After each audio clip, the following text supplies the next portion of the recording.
నా ప్రియ రక్షకుడును నా రక్షణకు కారణభూతుడని యేసుక్రీస్తు నామం పేరట మీ అందరికీ నా హృదయపూర్వక వందనాలు.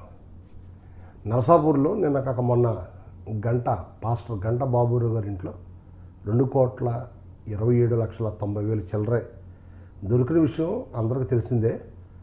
ఆ విషయమై మీడియా వాళ్ళు చేసిన ప్రోపకండ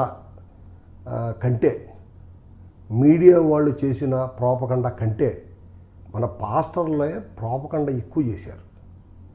మన పాస్టర్లే విపరీతంగా షేర్లు చేసేసి ఆ న్యూస్ని మన పాస్టర్లే ఫోన్లు చేసి ఇక్కడ అలా జరిగింది అక్కడ అలా జరిగిందని దారుణంగా మన వాళ్ళే ఎక్కువ విపరీతంగా ట్రోల్ చేశారు.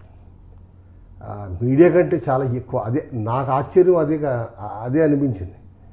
మన సేవకులు ఒకసారి మీరు గమనించండి, ఇతరులు ఎవరైనా వాళ్ళ తాలూకోళ్ళు ఇలా జరిగితే వాళ్ళు ఎవరైనా ఇంతలా ట్రోల్ చేస్తారా? ఒకసారి ఆలోచించండి ఈ విషయాన్ని. మన సేవకులు చేసినప్పుడు 2,27,90,000 క్యాష్ దొరికిన మాట వాస్తవమే. వాళ్ళ ఇంట్లో ఎందుకు ఉంది, వాళ్ళు ఎందుకు తెచ్చుకున్నారో, వాళ్ళకి దేనికోసం వచ్చింది, వాళ్ళు ఏం చేశారు అనేది ఇన్వెస్టిగేషన్ చేయవలసింది అధికారులు. దానికి సంబంధించిన అధికారులు ఇన్వెస్టిగేషన్ చేయాలా. దానికి సంబంధించిన లెక్కలు దొరకకపోతే వాళ్ళే పనిష్మెంట్ ఇస్తారు. ఒకవేళ లెక్కలు దొరికినాయి అనుకోండి వదిలేస్తారు. అదంతా గవర్నమెంట్ చూసుకుంటుంది. మీరు మన సేవకులే ఎందుకని ఇంత దారుణంగా అల్లరి చేశారన్నది నాకైతే అర్థం కావట్లేదు. మీడియా వాళ్ళు అల్లరి చేశారు, మీడియా వాళ్ళు చాలా దారుణమైన ప్రోపగండా చేశారంటే వాళ్ళకి వ్యూస్ కావాలి. వాళ్ళకంతా వ్యూస్ కావాలి కాబట్టి, వాళ్ళకి రేటింగ్ కావాలి కాబట్టి వాళ్ళు ఎన్ని రకాలుగా చూపిస్తారు, మాట్లాడతారు. దాని విషయంలో మన మీడియా విషయంలో మనం ఏం చేయలేం. కానీ మన సేవకులు మాత్రం ఈ విషయాన్ని కాస్త గమనించండి. తర్వాత మీడియా వాళ్ళు మాట్లాడితే పాస్టర్ గంటా బాబూరావు కంటే పాస్టర్ అనే పదాన్ని పదే చెప్పటం, పదే నొక్కి చెప్పటం, పదే ఏదో పొడిసినట్టు చెప్పడం. అంటే ఏదో మామూలుగా ఇనే ఓడికి అబ్బాయి నువ్వు మామూలుగా అంటాం కాదురే, నువ్వు మామూలుగా అంటాం కాదు, ఇగో విను పాస్టర్ అని నొక్కాణించి బలంగా బల్లగుద్ది పాస్టర్ ఇంట్లో కోట్లు దొరికినాయి అని హైరానా చేసి ప్రోపకండ అల్లరే చేశారు. అయితే ఎంత అల్లరి చేసినా ఏం చేసినా అంటే నాకు నిన్న సాయంత్రం తెలిసిన న్యూస్ ఏంటంటే గంటబాబురావు గారు వాళ్ళ పాప ఎక్కడో ఫారెన్లో ఉందని వాళ్ళు పోలీసు వారికి సమాచారం ఇచ్చిందని, అంటే నేను వస్తున్నాను ఆ క్యాష్కి నేను లెక్కలు చెప్తానని చెప్పింది అన్నట్టు నాకు ఇన్ఫర్మేషన్ బయటికి తెలిసింది. వాస్తవం అబద్ధం ఎంతో నేను పూర్తిగా చెప్పలేను. కానీ ఒకవేళ వచ్చి లెక్కలు చెప్తే ఆ క్యాష్ మళ్ళీ తిరిగి వాళ్ళకి ఇచ్చేస్తారు. లేదు చెప్పలేదు అనుకో పనిష్మెంట్ గవర్నమెంటే ఇస్తుంది. ఏదైనా ఆ బాధ్యత అధికారులదే కదా.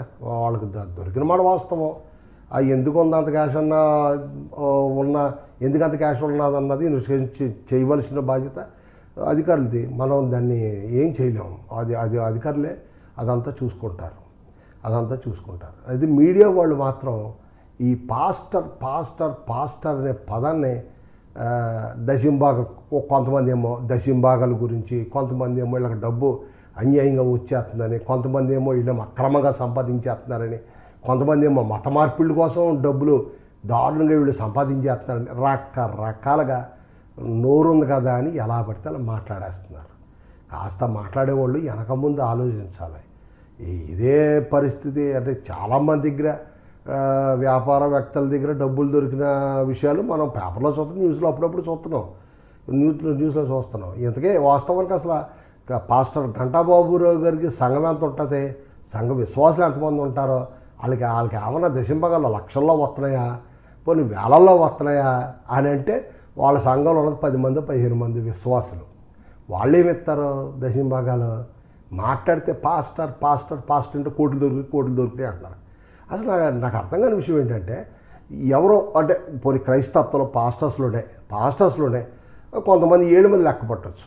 మంచి కార్ల మీద తిరిగే వాళ్ళు, మంచి ఈ స్థలాలు కొనుక్కుంటున్న వాళ్ళు 7 మంది లెక్క పెట్టచ్చు. మరి చాలామంది పాస్టర్లో భోజనం తింటా కూడా గతి లేక సేవ చేస్తున్నవాళ్ళు, సంఘాలు ఉన్నవాళ్ళు సరిగ్గా చందాలు రాక, సరిగ్గా దశంభాగాలు ఇవ్వక, వాళ్ళకి సరిగ్గా చందాలు రాక, వాళ్ళు పాపం పిల్లలు చదివించుకోవటానికి, వాళ్ళ పొట్ట గడుపుకోవటానికి వాళ్ళు లోన్లు తీసుకుని ఈఎంఐలు కట్టలేక ఇబ్బంది పడుతున్న సేవకులు మన మీడియా వారికి ఎందుకు కనపడరో నాకు అర్థం కాదు. ఇంకో విషయం, భోజనం చేయడానికి కూర లేక పచ్చడేసుకుని తింటున్న సేవకులు ఎందుకు కనపడరు? నేను చాలామంది సేవకులు చూస్తూ ఉంటాను.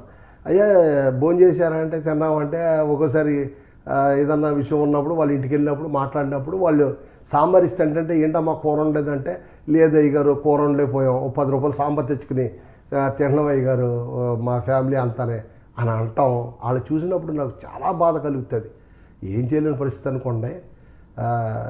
గమనించవలసిన విషయం ఏంటంటే 10 రూపాయలు సాంబార్ తీసుకొచ్చి ఇంటిల్లాపాది తినే సేవకులు ఉన్నారు, పచ్చడి మెతుకులు తినే సేవకులు ఉన్నారు, గింజేసుకుని తినే సేవకులు ఉన్నారు.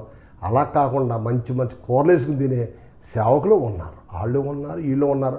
అది ఎక్కువ శాతం పేదరికంలో ఉన్న సేవకులు ఎక్కువ శాతం ఉన్నారు. వాళ్ళని చూపించి వాళ్ళు ఎంత కష్టపడుతున్నారో, సేవలో ఎంత నలిగిపోతున్నారో, ఈ ఈఎంఐ నెలసరికలు ఈఎంఐ కట్టలేక గజగజ ఉనికిపోయే సేవకులు ఎంతమంది ఉన్నారో, పిల్లలకి ఫీజులు కట్టుకోలేక ఇబ్బందులు పడుతున్న సేవకులు ఎంతమంది ఉన్నారో, అప్పులు చేసిన సేవకులు ఎంతమంది ఉన్నారో. ఈ సేవకుడు వైట్ షర్ట్ వైట్ ప్యాంట్ వేసేసరికి, షూట్ వేసేసరికి మనిషి బాగానే కనపడతాడు, కానీ ఆయన వెనకలో ఉన్న అప్పులు ఎవరికి కనపడతాయి? వాళ్ళ ఆర్థికమైన ఇబ్బందులు ఎవరికి కనపడతాయండి? ఒకసారి ఆలోచించండి. ఏళ్ళ మీద లెక్క పెట్టచ్చు. డబ్బు ఉన్నవాళ్ళు, అంటే కొంచెం హైఫైగా ఉన్నవాళ్ళు, కొంచెం బాగా బతుకుతున్న వాళ్ళు ఏళ్ళ మీద లెక్క పెట్టచ్చు. ఒకసారి ఆలోచించండి. మన సేవకులు ఆలోచించాలి, ఇటు మీడియా వారు ఆలోచించాలి. ఎలా పడితే అలాగా ఏదో ఒక్కసారి దొరికాడనే సరకలావో పట్టుకుని పాస్టర్ ఎందుకు చెప్తున్నాను ఇదంతా?